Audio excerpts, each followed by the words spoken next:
ഈശോ മിശിഹായ്ക്ക് സ്തുതിയായിരിക്കട്ടെ. പരിശുദ്ധ അമ്മ അവൾ അമലോത്ഭവയാണ്. നിർമ്മലയായി ഈ ഭൂമിയിൽ ജനിച്ചവളാണ്. പാവമില്ലാത്തവനെ നൊന്തു പ്രസവിക്കാൻ സർവശക്തനായ ദൈവം കണ്ടെത്തിയ നിത്യനിർമ്മലയായ കന്യകയാണവൾ. ഇതാ കർത്താവിൻ്റെ ദാസി എന്ന 3 വാക്കിനാൽ അവൾ ദൈവിക പദ്ധതിക്ക് മുമ്പിൽ ആമേൻ പറഞ്ഞപ്പോൾ സഹനങ്ങളുടെ കാൽവരി മല അവൾ തിരഞ്ഞെടുക്കുകയായിരുന്നു. ദൈവപുത്രൻ്റെ അമ്മയായിരിക്കുമ്പോഴും എല്ലാം ഹൃദയത്തിൽ സംഗ്രഹിച്ചവൾ പരിശുദ്ധ അമ്മ. ഹൃദയത്തെ തുളച്ചു കയറുന്ന വാളുകൾക്ക് മുമ്പിലും ഗാവുൽത്താ മലയിലെ മരക്കുരിശിനു മുമ്പിലും അവൾ പതറിയില്ല. ദൈവത്തെ ചോദ്യം ചെയ്തില്ല. ദൈവം അരുൾ ചെയ്ത കാര്യങ്ങൾ നിറവേറുമെന്ന് വിശ്വസിച്ചതുകൊണ്ട് ആ പരിശുദ്ധിയായ അമ്മ ഭാഗ്യവതിയായി തീർന്നു.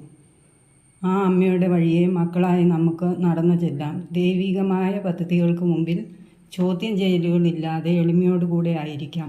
അമ്മ ഒരിക്കലും മക്കളെ കൈവിടുകയില്ല. പരിശുദ്ധ അമ്മയുടെ ജന്മ തിരുനാളിൻ്റെ മംഗളങ്ങൾ എല്ലാവർക്കും സ്നേഹപൂർവ്വം ആശംസിക്കുന്നു.